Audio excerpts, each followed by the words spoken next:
In Chapter 1, Barrow plans a revolution at the Double Double Hotel and Casino, knowing the security schedule. While the city faces a harsh winter, he pushes a luggage cart with supplies for a protest. He meets Ordocan allies Tadino, Otonio, and Guriho, who share his disdain for the Greenbone clans. They equip themselves with gas masks, tear gas, and crowbars, and Barrow leads them through the stairwell to initiate chaos in the casino. As patrons flee from the tear gas, Barrow remains hidden, avoiding confrontation. After the destruction, he returns to work, smiling at the graffiti. The future is clanless. In Chapter 2, Kaul Hilo meets with 6 clan businessmen at the Twice Lucky restaurant where tensions rise over tribute rates amid competition from the Mountain Clan. Hilo reveals Fuyin Khan's betrayal as he has been secretly paying tribute to the mountain. A confrontation leads to violence, resulting in Hilo killing Fuyin in self-defense. The remaining businessmen pledge loyalty to Hilo. Afterward, Hilo drives aimlessly through the subdued streets of Janloon, reflecting on his isolation as clan pillar. He visits the Lilac Divine Gentlemen's Club for brief distraction, then returns home, where he faces the struggles of his wife's recovery and his children's innocence amidst clan politics. In Chapter 3, Shay grapples with the aftermath of Fuyin's death, feeling responsible for the violence that unfolded. She and Woon strategize to secure Fuyin's assets, emphasizing the urgency of their actions. Hami returns from Espenia, confronting complications due to jade restrictions affecting their business. They discuss the long-term implications of Espenia's laws on the clan. Amidst these challenges, Woon reveals his wife's miscarriage and expresses a desire to consider a new role for the sake of his marriage. Shay offers her support, though she feels a sense of loss as Woon prepares for change. In Chapter 4, Mike Tar finds himself in Whitting Bay during an Espenian winter, focused on his mission for the No Peak clan. Tasked with capturing Willem's skinny reams, he prepares the boat and equipment while avoiding distractions. Tar reflects on the dangers of the local underworld and the complications of trust among the Kekanese Espenian Greenbones. As he confronts Reams, who has ties to the murder of Ron Toro and the attack on Tar's sister, he prepares for retribution. Isolated and fueled by personal loss, Tar resolves to exact justice, signaling a pivotal moment in the ongoing clan conflict. In Chapter 5, during New Year's week, the Kaul family prepares for a significant banquet attended by No Peak's elite, when meticulously oversees the event despite Hilo's advice to delegate. As guests arrive, tension simmers due to recent clan vulnerabilities. Wen, feeling the weight of her husband's emotional distance, fears their relationship is fraying after Kane's death and her near-fatal incident. At the banquet, Hilo learns of escalating geopolitical tensions involving Igutan and Espenia, impacting their clan's stability. Despite Wen's attempts to connect with him, Hilo leaves her side to manage clan affairs, highlighting their growing divide amidst the celebration. In Chapter 6, the Kekan Jade Alliance convenes a vital shareholder meeting amid escalating tensions between Espenia and Igutan. Panic spreads in Janloon, prompting clan leaders to unite.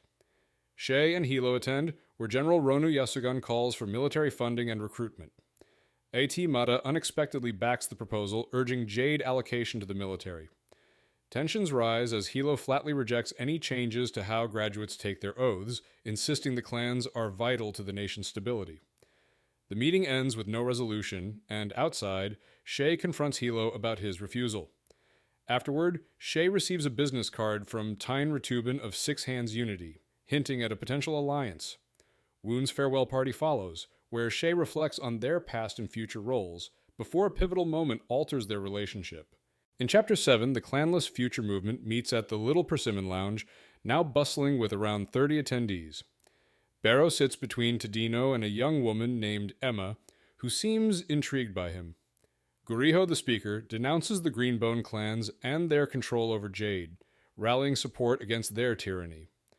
A foreigner named Malovny questions Guriho's strategies, highlighting the clan's resources and power. Despite initial tension, he expresses interest in their cause, revealing that many outside Kikun sympathize with their struggle. The chapter emphasizes the growing movement against the clans and the potential for new alliances.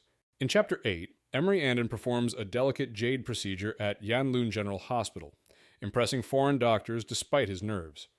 Afterward, Dr. Aylin Martkin invites him to demonstrate jade healing techniques in Espenia. Andon seeks permission from his cousins to visit, aiming to build relationships despite family concerns. In Espenia, he meets Deputy Secretary Kelly Dauk, who is uncooperative regarding Jade legislation, citing her position and personal values. After a dinner with the Dauks, Andon discusses tensions with the crews and the challenges facing Greenbones in Espenia, realizing the need for careful diplomacy and the future of his heritage. In Chapter 9, Hilo visits the 7th Discipline Gym and meets Jim Sunto, a skilled fighter. After sparring, Hilo proposes hiring Sunto to reform the Keikanese military.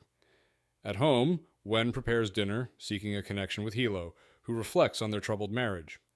Tension escalates when Wen suggests divorce, provoking Hilo's anger. He storms out but soon returns, recognizing the stalemate in their marriage isn't sustainable. Hilo and Wen share an intimate moment, rekindling their connection through physical closeness, emphasizing their commitment to each other despite their difficulties. They fall asleep intertwined, signaling a fragile reconciliation. In Chapter 10, Shay travels to Lukang for a vital meeting with the Six Hands Unity clan where she discusses a potential alliance to combat the mountain's jade smuggling. She and Luto present an agreement for support against retaliation. However, the meeting is interrupted by Gio Somu, who betrays his uncle Gio Wasu and aligns with Nausuen of the mountain. A violent confrontation ensues, resulting in Gio Wasu and Tyne being killed. Injured, Shay confronts Nausuen, who reveals his intention to secure Lukang for the mountain. Despite her injuries, Shay vows to resist. In Chapter 11, injured Shay contacts Woon, revealing that the Pillar and Weatherman are dead due to betrayal. After being discharged from the hospital, she and Woon share a moment before Hilo interrupts, expressing concern over Shay's feelings for Woon amid their clan's conflict with the mountain. Shay proposes a strategy to counter the mountain's influence through a trade embargo, gaining public support and positive press. However, her mood shifts when Woon's wife, Kia, confronts her, revealing she plans to leave Woon. Kia accuses Shay of being careless with her feelings, ending their conversation with a harsh remark. In Chapter 12, Barrow is arrested after being caught with vandalism tools during a public rally. After 3 days in jail, he's released with a fine and ordered to appear in court. However, he's taken by 2 men from Espenia's military intelligence who propose he become an informant. They reveal the existence of Malovny, a Nikolva involved in subversive activities in Kekon, and want Barrow to spy on him. Gallo offers Barrow a monthly payment of $1,000 and to cover his fine, appealing to his self-interest. After some hesitation, Barrow agrees to the proposal. In Chapter 13, Nico returns home upset after being teased by the Juen twins about his mother's death in a fire. Hilo realizes it's time to tell Nico the truth about his past, including the betrayal of his mother and the clan's expectations. They share a breakfast outing where Hilo explains the complexities of loyalty and betrayal within their family, reassuring Nico that he isn't destined to repeat his mother's mistakes. Hilo emphasizes the importance of honesty and love in their family, while reinforcing his bond with Nico. The chapter concludes with Hilo's hope for Nico's future as a potential pillar. In Chapter 14, Hilo receives a late-night call from Tar, who is panicked and injured. Hilo finds Tar bleeding and learns he has killed Inro, a respected Greenbone and Tar's fiancé. The crime shocks Hilo, as Ian was a leading member of the clan. After arranging for Ian's body, Hilo returns to confront Tar, who is grief-stricken and remorseful, claiming the murder was unintentional during a drunken argument. Hilo decides to exile Tar instead of killing him, feeling responsible for his downward spiral. He later asks Wen to be his pillar man, recognizing their need for unity and support. First interlude. King Eon II's rule in Kekon marks the nation's darkest period. Despite a long era of peace, Eon's reign faces internal and external strife as foreign powers, the Bramsko Explorers Guild, Toon Empire and Shotarian Navy assert control. After clashes lead to clan divisions, Shotar invades. Eon, advised to flee, surrenders and abdicates to prevent widespread destruction. Widely condemned as weak, Eon is later seen as a pragmatist whose actions saved lives and allowed Greenbone clans to regroup as the One Mountain Society, ultimately reclaiming Kekon. In exile, he secretly funded resistance efforts. In Chapter 15, Andon tirelessly treats No Peak clan members as a junior physician and is soon sent to Espenia to advocate for jade medicine's legalization. Partnering with Dr. Martkin and Wrigley Holland, Andon joins a high-profile demonstration treating hundreds, including legislators and journalists, sparking public support. Under intense scrutiny from Espenian lawmakers, he defends his Kekanese heritage and the clan's values. Hilo contacts Andon, hinting at a looming threat from the rival mountain clan in Reville. When legislation passes with a narrow vote, Andon swiftly departs for Resville, ready to protect No Peak's interests in Espenia. In Chapter 16, Andon visits Rayville and meets John Remy, a local Greenbone figure. Remy, hinting at deals with both No Peak and the Mountain Clan, proposes an alliance but with questionable loyalty. At Remy's nightclub, Andon witnesses the chaotic club scene and resists Remy's attempt to manipulate him. During their negotiation, Remy crudely demands control, but Andon counters with a strong No Peak offer: Resville autonomy if Remy pushes out the mountain. Andon leaves, asserting No Peak's support only if Remy sides with them, and awaits Remy's decision on his return to Janloon. In Chapter 17, Juan Nu attends a brunch with the Kaul family to discuss No Peak's plans and the challenges they face. He mentions No Peak's ongoing conflict with Geosomu's faction in Lukang, where he is cautious about overcommitting resources.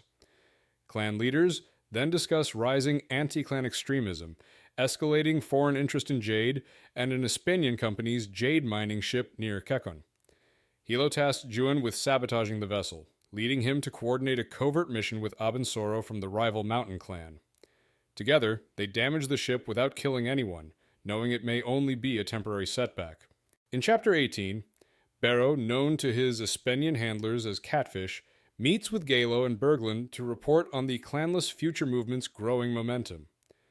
While pretending to study a museum exhibit, Barrow explains the movement's vague intentions to strike a blow, but admits he hasn't gained specific intel on the plans of the group's leaders, including Malovny, Guriho, Otonio, and Emma. Despite managing to become the movement's secretary, Barrow's reports have only provided Espenians with routine updates. Gallo urges Barrow to get closer to Emma for better intel, warning him of the limits of their patience and funding. In Chapter 19, Wen prepares for a charity luncheon to bolster No Peak's public image, carefully managing her appearance and speech. She exchanges polite, veiled remarks with the Kobans from the Mountain Clan, subtly addressing the ongoing clan rivalry. Wen meets Jirhuya, an artist with Abuke heritage, who shares cultural insights which deepen Wen's appreciation of his work. After her well-received speech, Koban Yiro from the Mountain Clan follows with a fervent speech against foreign exploitation, overshadowing Wen's efforts. Koban Bet subtly flaunts her influence, leaving Wen frustrated by the Mountain's strategic maneuvering and its impact on No Peak's reputation. In Chapter 20, Hilo leads a sparring session at his estate, using it as a way to sharpen his fist skills. He's particularly interested in learning from Jim Sunto, a jade-trained fighter with an Espenian military background. Their mock fight reveals Hilo's aging, slower recovery, and shifts in combat style. Sunto, nearing the end of his contract with Kakan, announces his plan to start a private jade-equipped military company, Ganlu Solutions. The plan enrages Hilo, who believes jade should be reserved for clan warriors. Their confrontation ends with Hilo forbidding Sunto from bringing his mercenary force to Kekon. In Chapter 21, Shay, pregnant and recently cleared to fly, arrives in Port Massey with Hami. They meet Tarun, who discusses plans for a dinner and an important meeting the next day regarding the clan's business. Despite her exhaustion, Shay attends the dinner, engaging with the clan's staff. The next day, Shay meets with advertising partners to discuss strategies for changing public perception of bioenergetic jade. Despite skepticism about the campaign's effectiveness, Shay decides to pursue it.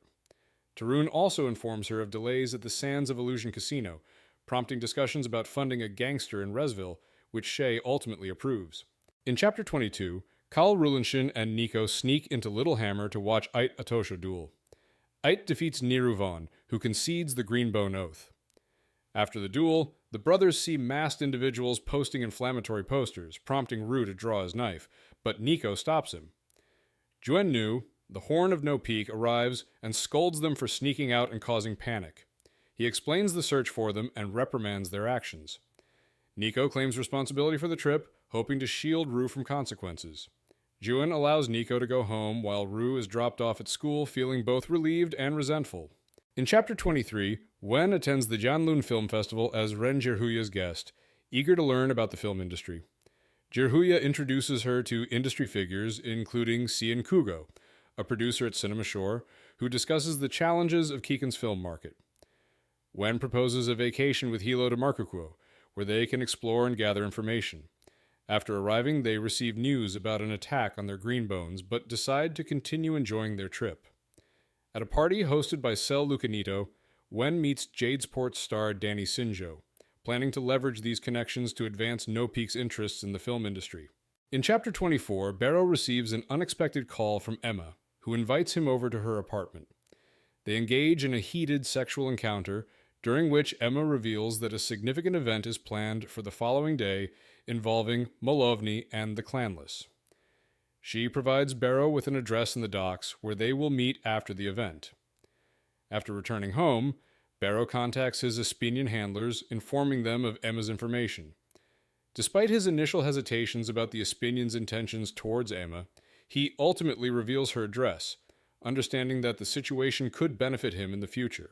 In Chapter 25, Hilo attends a KJ meeting where discussions revolve around the Anorco Corporation's offshore jade mining and escalating tensions.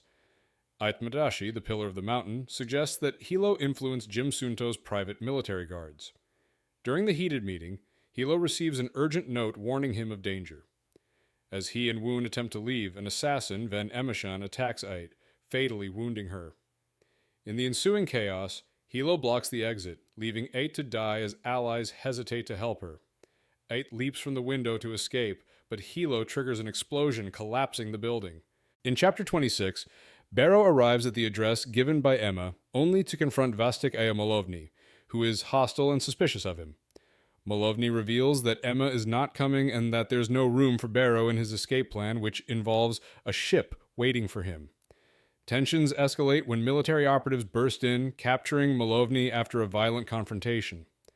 Gallo, an Espinian handler, informs Barrow that the bombing at the KJA building resulted in Emma's death, prompting Barrow to realize her betrayal.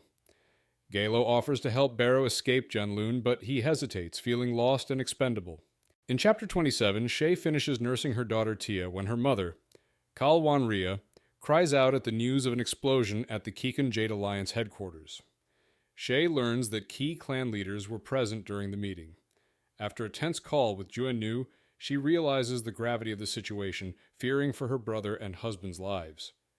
Despite her postpartum condition, Shay insists on going to the disaster site. There, she encounters Lot Jin, who informs her that the explosion was a targeted attack. Amidst the chaos, she discovers Aitmata, gravely injured and revealing that Shay's brother is dead.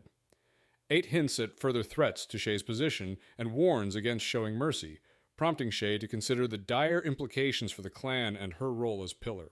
In Chapter 28, Andon is shocked to see his cousin Kaul Shay emerge from the Temple of Divine Return with Aitmata, who is gravely injured and covered in blood. Despite their history, Shay insists they must save Ait for the sake of stability in the city. Andon hesitates but helps Ait into his car and drives to his apartment to treat her. As he works on her injuries, news reports reveal escalating violence in Janloon following a bombing, including the deaths of key clan figures. After hours of worry, Shay returns to report that the No Peak Pillar and Sealgiver have been found alive, bringing a moment of relief amidst the chaos. In Chapter 29, Kaul Hilo and Woon Papi are hospitalized after surviving a devastating explosion guarded by the clan's fists. Hilo, despite severe injuries, explains how he utilized Espinian IBJCS techniques to protect himself and Woon during the blast. Shay visits Woon, who expresses relief at seeing his family. Meanwhile, Hilo faces the aftermath of the explosion, realizing that the attack was tied to Espinian interference. As insurrectionist violence erupts in Janloon, Hilo strategizes to counter the clanless Future Movement's rebellion. The chapter concludes with Vastik Aya Molovny waking up in captivity, facing interrogation by Espinian forces. Second interlude. The Wheelon Temple School, founded over 600 years ago by 3 Greenbone masters, aimed to train skilled warriors in the arts and sciences of the Deitist faith. Located in the mountains of Kaken, the school welcomes students regardless of their background. Throughout centuries, it became a cornerstone of Greenbone culture, despite being burned down during the Many Nations War, which led to the capture and execution of many masters. Ait Jugenton, a 16-year-old trainee, escaped with younger students and encountered Kaul Sennington, a scout from the One Mountain Society, emphasizing their shared kinship as Green Bones. In Chapter 30, Dauk Losunyan's funeral brings Andon and Hilo to Port Massey, where Andon reflects on Dauk's legacy. Hilo cautions about John Remy's rising influence in Reville. At a meeting convened by Dauksana, tensions flare as Remy challenges No Peak's approach to Jade and asserts his independence. Hilo emphasizes the need for unity, while Remy, defiant and disrespectful, insists on his own way of running Resville. After the meeting, Hilo decides not to retaliate against Remy, prioritizing peace. In a taxi ride home, Andon feels responsible for Remy's emergence as a threat, while Hilo reassures him to focus on their own territory.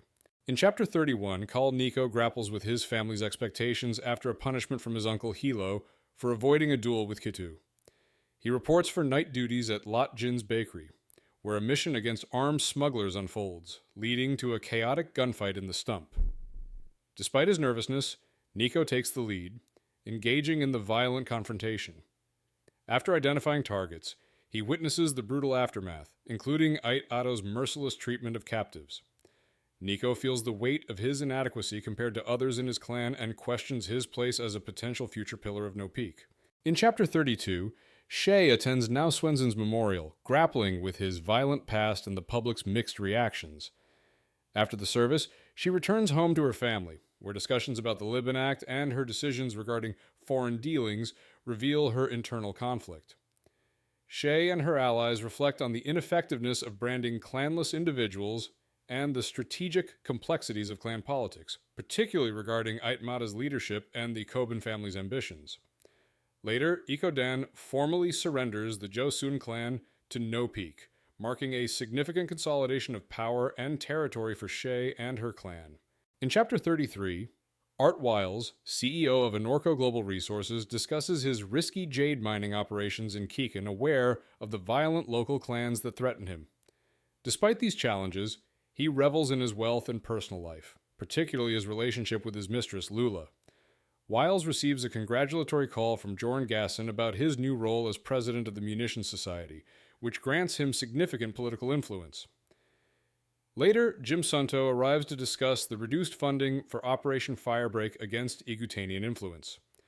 Wiles reveals a plan to invest in GSI, proposing to turn it into a subsidiary of Anorco, thus consolidating military and Jade resources.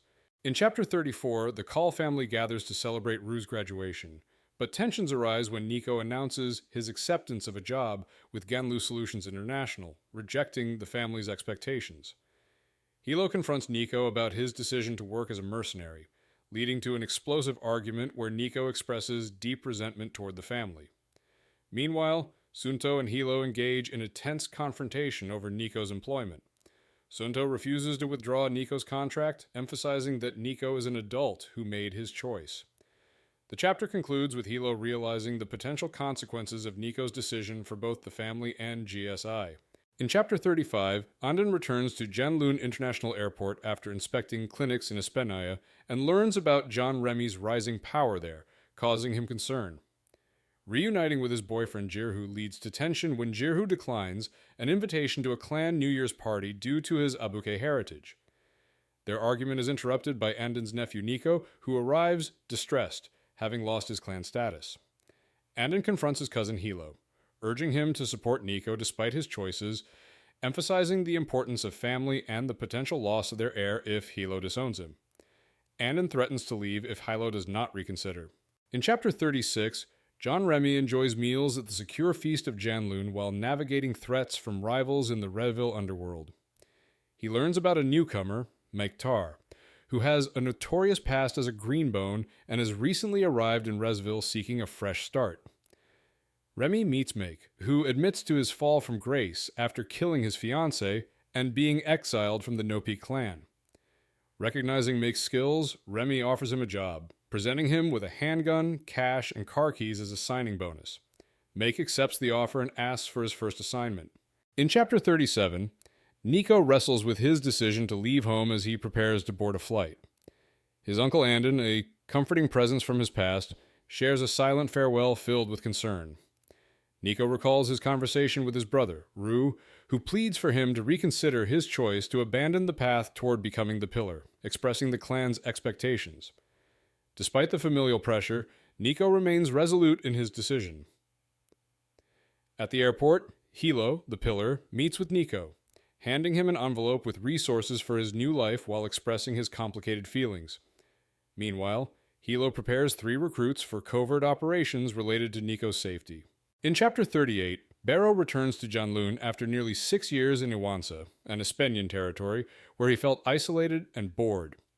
He reconnects with Tadino at the Little Persimmon, who reveals the ongoing danger from the clans and the disappearance of Malovny, suggesting they must act to save the clanless future movement. Despite his initial reluctance, Barrow grapples with his feelings of weakness after years away and begins to reconsider his role in the fight against the clans. Tadino proposes that the only way to dismantle the clans is to incite war among them, sparking Barrow's interest in the plan. In Chapter 39, Kaul begins his first day at Jan Royal University, feeling both excitement and loneliness. He misses his brother Nico, who is now at GSI headquarters, and reflects on their strained relationship. While navigating campus life, Rue experiences recognition due to his family's status, but feels isolated from peers. He attends a meeting of the Charitable Society for Jade Non-Reactivity, where he meets Dano, the enthusiastic leader. Their discussions spark debate about clan dynamics and societal roles. Despite differing views, Rue is intrigued by Dano's perspective, leading him to reconsider his own beliefs and responsibilities. In Chapter 40, the Kaul family attends Jaya's pre-trials at the Kaul Deshurin Academy, where she excels but struggles with the moral implications of killing mice for practice. After her success, Tia expresses concern over the violence, prompting Shay and Hilo to reflect on their parenting. Hilo later confronts Jaya about her recent arrest following a violent incident at a party. He forbids her from attending parties and insists she focus on her studies. Despite Hilo's fears regarding Jaya's ambition to become a Horn, they agree to discuss her future plans, emphasizing the need for discipline and proper behavior. In Chapter 41, John Remy initiates a ritual at the Feast of Janloon restaurant, promoting 3 men to Vipers of the Snakeheads gang, bestowing them jade medallions that grant them enhanced abilities. The ceremony highlights the violent tradition and the strategic importance of jade in their culture. Remy places multiple jade medallions on Maektar, a seasoned killer.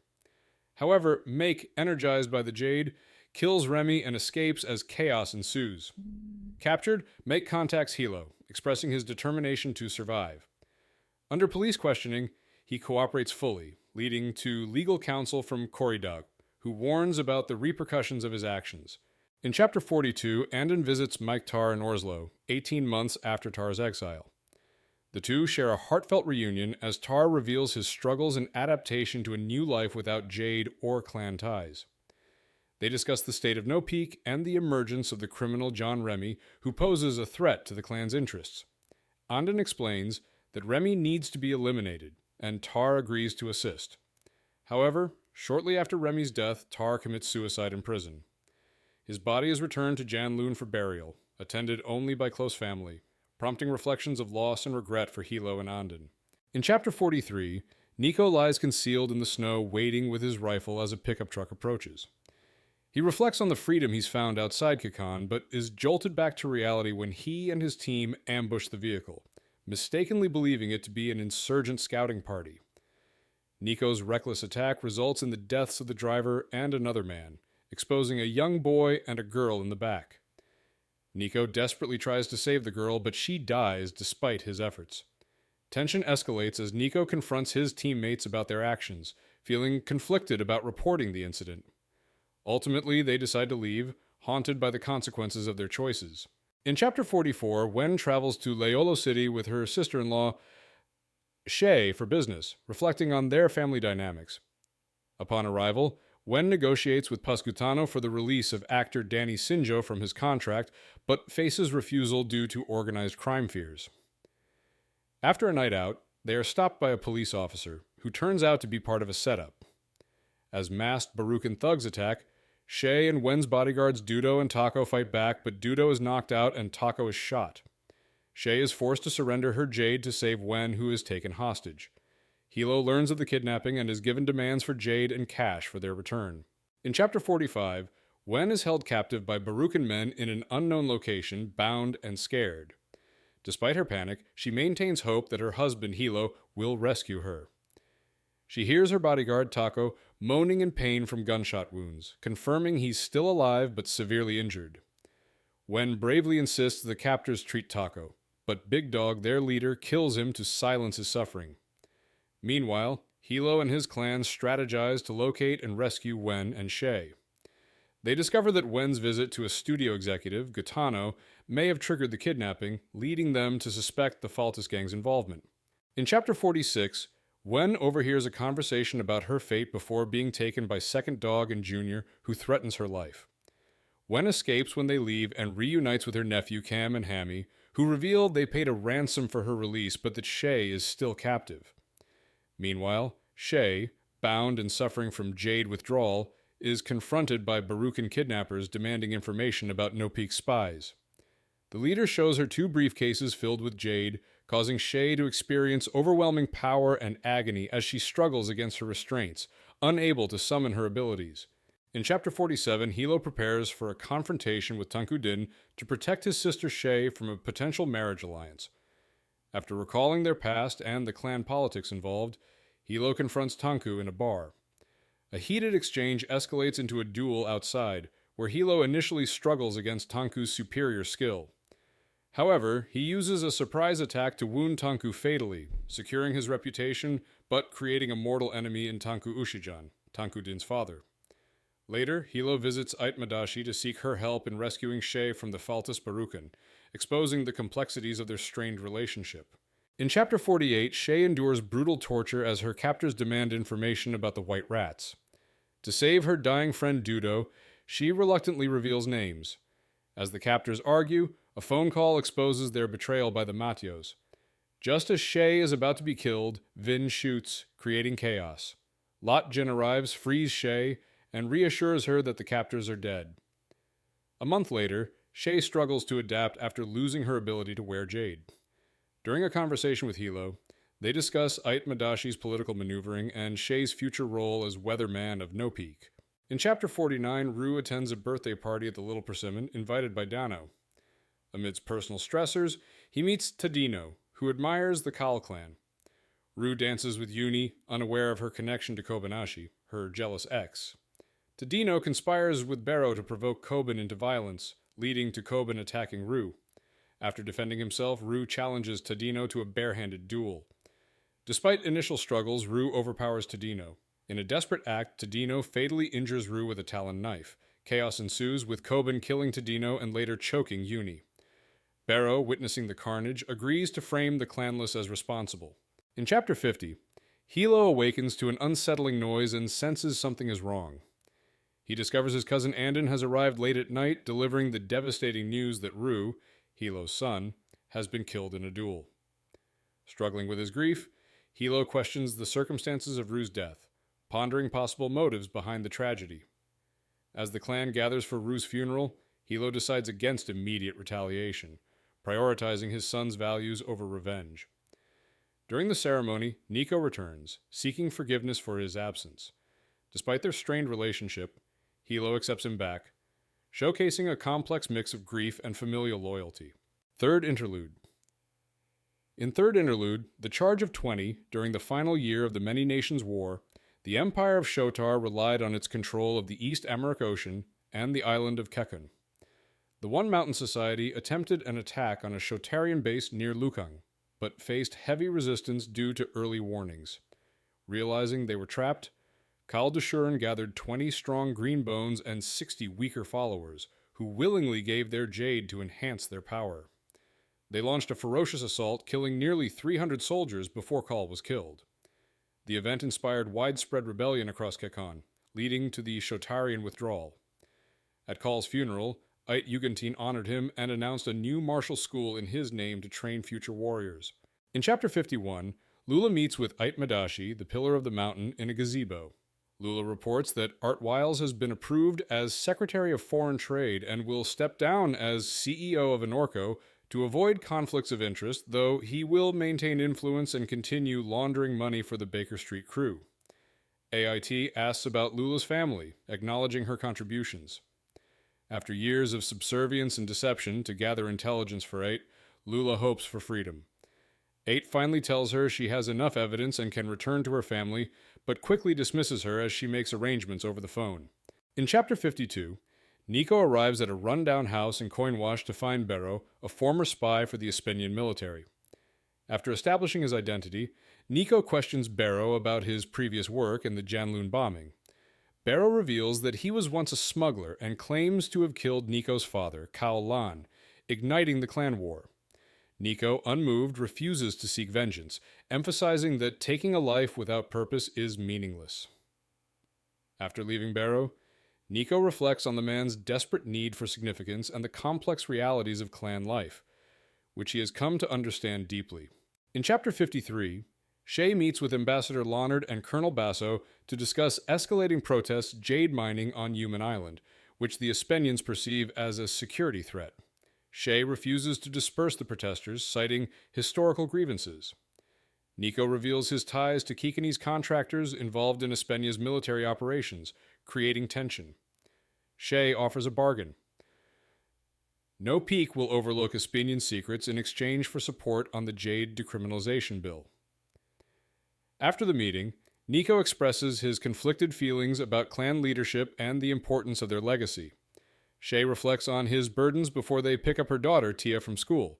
In Chapter 54, Andon, Shay, and the Weatherman's staff celebrate the passing of NA 3882, which will benefit the No Peak clan.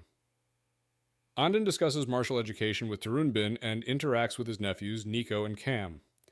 Meanwhile, Shay discovers a newspaper article revealing Aitmata's acquisition of Anorco, a move that strengthens the Mountain Clan's power and threatens No Peak's position. As Shay grapples with this news, she convenes a meeting with Hilo and the clan leadership to strategize against Ait's impending dominance, recognizing the urgency as the human deal closes in less than 90 days. In Chapter 55, Kaljaya leads her Green Bones team to Lukang to negotiate with Jeosomu, pillar of the Six Hands Unity clan. Jaya's proposal is dismissed, leading to a violent confrontation at the Big Triple Club, resulting in a civilian casualty. Jaya addresses the media, claiming responsibility and emphasizing No Peak's intention to improve relations despite Gio's insults. Following the attack, her team strips Gio of his jade. Jaya attempts to call her father, Hilo, who expresses concern after seeing the news.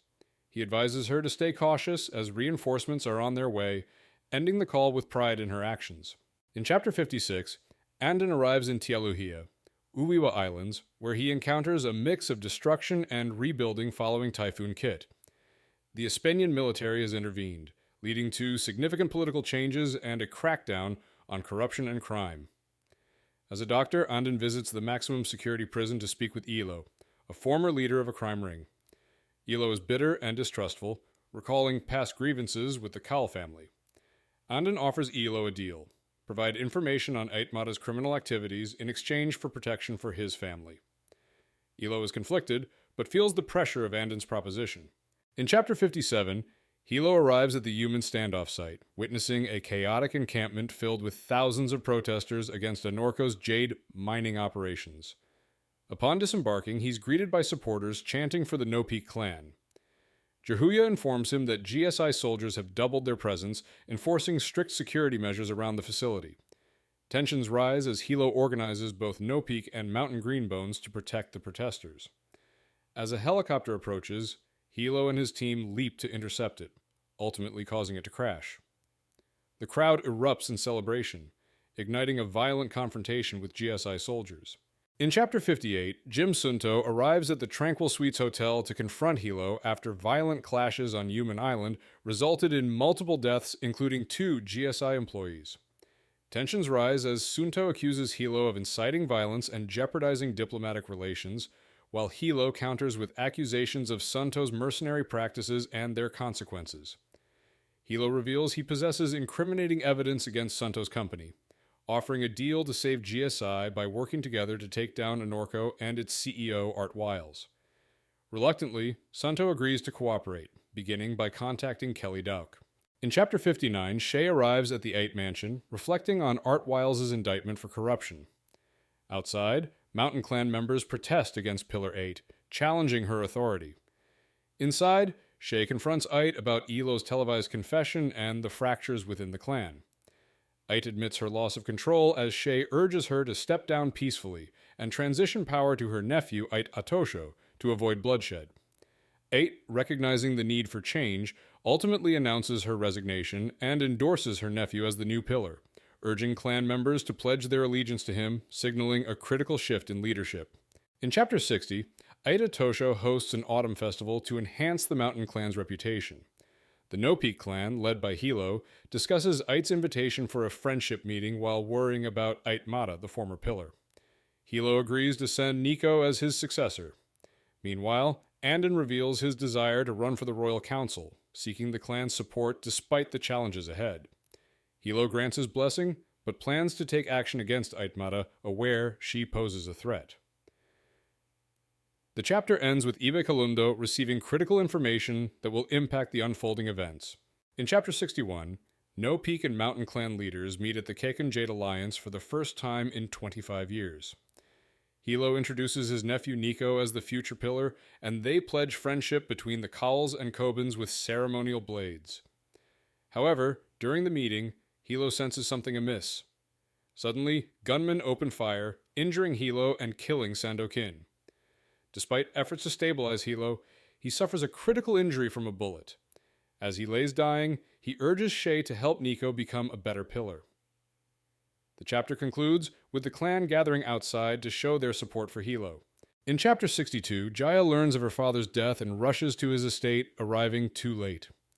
Overcome with grief, she confronts Nico, demanding action against those responsible for their father's murder, but he insists on waiting for the Kobans' response. Jaya lashes out at Shay, blaming her for not stopping Ait.